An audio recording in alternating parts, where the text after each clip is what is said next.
Good afternoon. From the KUOW newsroom, this is Seattle Now. I'm Paige Browning with today's top stories. It's Thursday, May 21st. Starting with a hiring update, former Seattle Mayor Bruce Harrell has a new job.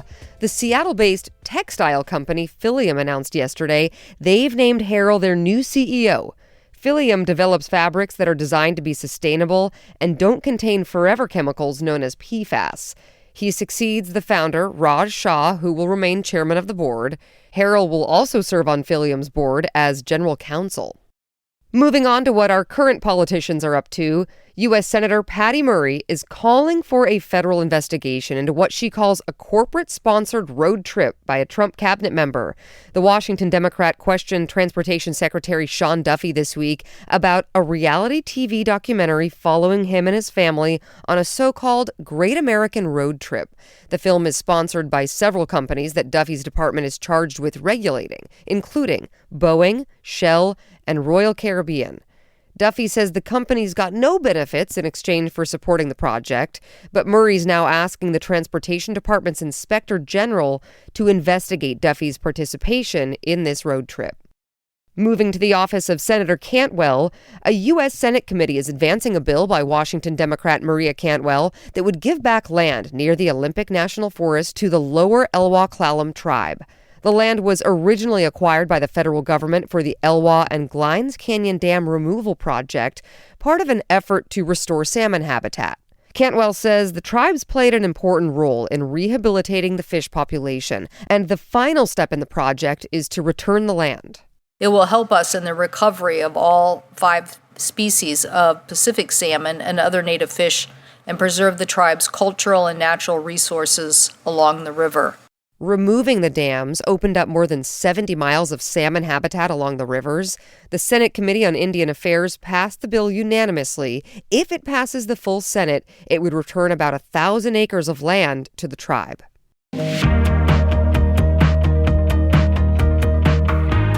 We're heading into the unofficial kickoff of summer. Millions of Americans are expected to travel over the long Memorial Day holiday weekend. And for people in Washington state, that could mean dealing with some of the highest gas prices in the country, along with busy highways and crowded airport terminals. Kevin Kniested reports. AAA is projecting a new Memorial Day weekend record with 39.1 million people traveling at least 50 miles by car between today and Monday. The statewide average price for a gallon of regular gas stands at a record $5.79 a gallon, the second highest in the country behind California. While gas prices are up from last Memorial Day weekend, average ticket prices for flights are lower than last year. SeaTac Airport is expecting about 970,000 travelers over the Memorial Day holiday travel period. The busiest days projected are today and tomorrow, when passenger counts could top 180,000 per day. Kevin Kniested, KUOW News. Speaking of all these gas prices, our friends at KNKX this week talked with people in downtown Seattle about the impact of higher prices. I live in Beacon Hill. I work right here on the waterfront, and I bike to work now because it's just, I got 2 kids at home, and it's too much. It was like $3 like a year ago. It's crazy. The emotional toll of it is kind of crazy. I filled up my car the other day after driving on my days off, and it was kind of shocking and made me so sad. I was like, how did I spend this much money in one sitting? I am reduced to riding a bicycle in the city because I can't drive. I just can't do it, and it sucks. But they got my legs looking really good, and it's good for nature, so God bless myself. They're not affecting us because we rely on transit so much already. So we're just really lucky that we live somewhere where we have good transit to get us to where we want to go. To me, it's a bigger picture of costs everywhere and not necessarily just the gas. It's a bigger picture of an avocado costing $7. That was Jerome Petty, Alicia from Seattle, Rose Ross, Chris Hodgins, and Cooper Lenhart. Moving over to some more business news, Meta laid off 10% of its workforce this week. The 8,000-person layoff was announced last month. The company declined to answer questions about how many roles would be eliminated in the Seattle area, but Monica Nicholsberg brings us what we know about the local impact so far. Meta is based in the Bay Area, but has about 8,000 employees in the Seattle region. That's based on numbers compiled by the Puget Sound Business Journal.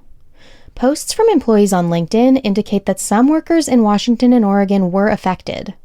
A source familiar with the matter said all laid-off Meta employees have been notified.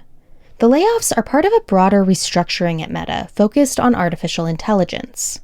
Ahead of the layoffs, about 7,000 Meta employees were reassigned to AI initiatives. Monica Nicholsberg, KUOW News. A few shorter stories before we head out today. Downtown Seattle drew more than 2.8 million unique visitors in April, according to new data from the Downtown Seattle Association. That's a 5% increase compared to the same time last year. The report shows consumer spending downtown topped $418 million during the first part of this year, up 17% from a year earlier.